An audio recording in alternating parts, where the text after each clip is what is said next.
Hey everyone, and welcome to the MediByte channel. I am so glad you're joining us today. In this explainer, we're going to walk through a really important but incredibly manageable topic, excessive uterine bleeding at delivery. You might also hear it called postpartum hemorrhage. Look, childbirth is a miraculous event, for sure, but the medical details surrounding it, they can sometimes feel a bit overwhelming. And that's exactly why we're here today, to give you a reassuring, straightforward breakdown of the facts, straight from trusted medical sources. As a healthcare professional, my goal, and really our whole mission here at MediByte, is to make sure you have all the facts to feel prepared, safe, and totally empowered about childbirth. Knowing the clinical realities and understanding the exact protocols that doctors use just takes so much of the mystery out of the delivery room. It reduces anxiety, and honestly, it lets you focus on the joy of the experience. Okay, let's take a quick look at our agenda for today's explainer. We'll start with defining blood loss. Then look at the causes of excessive bleeding, dive into diagnosis and treatments, cover prevention and care, and finally wrap up with the labor monitoring context. All right, diving right into Section 1, defining blood loss, normal versus excessive. To get a good baseline, we first need to understand that ordinarily during a vaginal delivery, a mother loses about 1 pint of blood. Bleeding during and after childbirth is an entirely normal, perfectly expected part of the process, mainly because blood vessels are naturally opened up when the placenta detaches from the uterine wall. But by comparison, a normal cesarean delivery typically results in about twice that amount, around 2 pints, and that is perfectly standard, right? Mostly because a C-section involves a surgical incision in the uterus, and during pregnancy, an enormous amount of blood is continuously pumped to that area. So what's the actual threshold here? Medically speaking, blood loss is officially classified as excessive, or a postpartum hemorrhage, if more than 2 pints of blood are lost within 24 hours of delivery. But listen, volume isn't the only metric we care about. Even without measuring exactly 2 pints drop for drop, your medical team is hawkishly watching for the clinical symptoms of significant blood loss. We're talking about things like a sudden drop in blood pressure, a rapid heart rate, unexpected dizziness, lightheadedness, deep fatigue, or just general physical weakness. And it's also worth noting that while this usually happens right after delivery, it can occasionally pop up as late as 1 month afterward. Moving right along to Section 2, causes of excessive bleeding. So we know what it is, but let's see exactly why it happens in the first place. The absolute most common cause of postpartum hemorrhage is something called uterine atony. Normally, right after the baby is delivered, the uterus immediately begins to contract. Think of these contractions like a natural biological tourniquet. They squeeze the uterine muscle tight to safely close off the blood vessels that were exposed when the placenta detached. But with uterine atony, the uterus just stays loose and stretched out, completely failing to clamp those vessels shut. Now, there are a few key risk factors that explain why uterine atony might happen. First up is uterine overstretching. This happens if there's high amniotic fluid, you're having twins or triplets, or just a very large fetus. It literally stretches the muscle, making it harder to snap back. Second, labor complications. A prolonged, highly abnormal, or even unusually rapid labor can just exhaust the uterine muscles. And third, medical factors, like having had 5 or more previous births, the use of muscle-relaxing anesthetics, or having an infection of the fetal membranes. Any of these can mess with those vital tourniquet contractions. Now, while atony is the primary culprit, medical teams also meticulously check for a few other things. Excessive bleeding can happen from a tear in the vagina or cervix, a surgical episiotomy cut that extends just a bit too far, or an underlying bleeding disorder that stops normal clotting.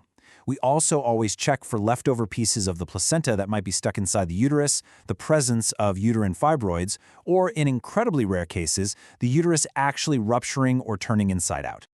All right, jumping into Section 3, diagnosis and treatments. What's really amazing about this is how swift, highly organized, and effective the medical response is. The second a baby is born, diagnosis protocols kick in. Doctors don't just guess here, they rely on constant, incredibly close observation of blood loss and continuous monitoring of your vital signs. By watching for that sudden drop in blood pressure or a spike in heart rate, doctors can spot the early warnings of hemorrhage way before it becomes a true emergency. If excessive bleeding is detected, the care team jumps into a highly structured escalation protocol. Step 1. Immediate uterine massage, which is basically pressing firmly on the abdomen, combined with continuous oxytocin through an IV to force the uterus to contract. Step 2 involves pumping in intravenous fluids to restore blood volume, plus giving additional medications to stimulate those contractions.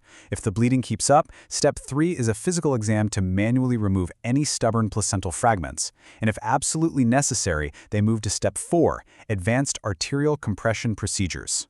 So, if medications just aren't doing the trick, these advanced physical techniques are used to safely compress the bleeding vessels. Doctors might inflate a balloon tamponade inside the uterus to apply pressure from the inside out.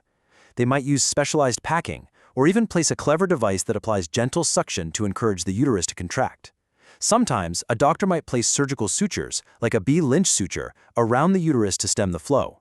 Blood transfusions or surgical blocking of the arteries are rare, but the ultimate goal is always exactly the same: stop the bleeding rapidly. I really want to highlight this quote because it's absolutely crucial for your peace of mind. These advanced procedures usually do not cause infertility, abnormalities in menstruation, or other lasting problems. These are life-saving interventions entirely designed to protect you in the moment while fully preserving your long-term reproductive health. Which brings us to Section 4, Prevention and Care. Proactive prevention starts super early, because let's face it, doctors are preparing for these scenarios long before you even go into labor. If you have conditions that increase bleeding risk, like high amniotic fluid or a known clotting disorder, those are managed during your pregnancy. If you have an unusual blood type, doctors ensure matching blood is already waiting on hand in the delivery wing. During the actual birth, the aim is a slow and gentle delivery. And crucially, they typically give preventative oxytocin immediately after birth to jumpstart those natural contractions and reduce blood loss right out of the gate. And once the placenta is delivered, you aren't just left alone. No way. You are watched closely for a strict minimum of 1 full hour. The medical team uses this critical time to continually assess your bleeding and absolutely guarantee that your uterus has safely contracted. Finally, Section 5, a note on fetal monitoring. So far, we focus a ton on maternal care, but don't worry, the baby's safety is being simultaneously managed the whole time. Fetal distress is uncommon, but we monitor for it rigorously. During early labor, the baby's heart rate is checked every 15 minutes. In late labor, it is checked after every single contraction. If we see an abnormal heart rate pattern, which is the earliest sign the baby might not be getting enough oxygen, immediate intervention starts. That means giving the mother oxygen, bumping up IV fluids, or repositioning the mother onto her side to relieve pressure. Now, what if those heart rate corrections just aren't working? Or if contractions are coming way too strong and fast? Well, any labor-stimulating medications, like oxytocin, are stopped instantly. And if all else fails, the medical team will expedite the delivery safely and rapidly. They might use a vacuum extractor, forceps, or move to a cesarean delivery, just ensuring the baby gets out and gets oxygen as quickly as possible. Childbirth is an incredible, highly monitored medical journey.